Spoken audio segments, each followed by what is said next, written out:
আজ বানাবো ভেন্ডির একটা রেসিপি। চলো রেসিপিটা শেয়ার করি। প্রথমেই একটা কড়াইতে কিছুটা তেল গরম করে তার মধ্যে ভেন্ডিগুলো দিয়ে 3 মিনিট মতো নেড়েচেড়ে ভেজে নেব।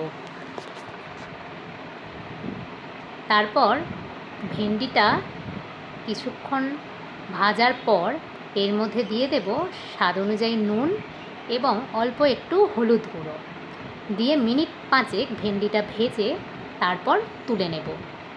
এবার একটা বাটিতে টক দই নিয়ে তার মধ্যে নুন, জিরের গুঁড়ো, ধনের গুঁড়ো, লঙ্কার গুঁড়ো, কাশ্মীরি লাল লঙ্কার গুঁড়ো দিয়ে ফেটিয়ে নেব। সবই এখানে 1 চামচ করে ব্যবহার করলাম। এবার ওই কড়াইতেই আরেকটু তেল দিয়ে নিয়ে ফোড়নে জিরে দিয়ে দিলাম।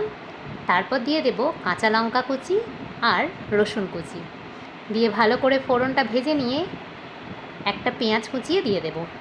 পেঁয়াজটা যতক্ষণ না গোল্ডেন কালার হচ্ছে ততক্ষণ নেড়ে চেড়ে নিয়ে তার মধ্যে দিয়ে দেব গ্রেট করা 1 চামচ আদা।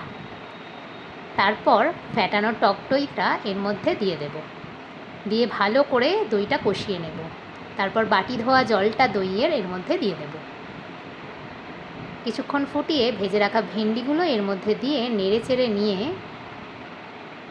সামান্য একটু জল দিয়ে মিনিট 5 জন্য ঢেকে দেব।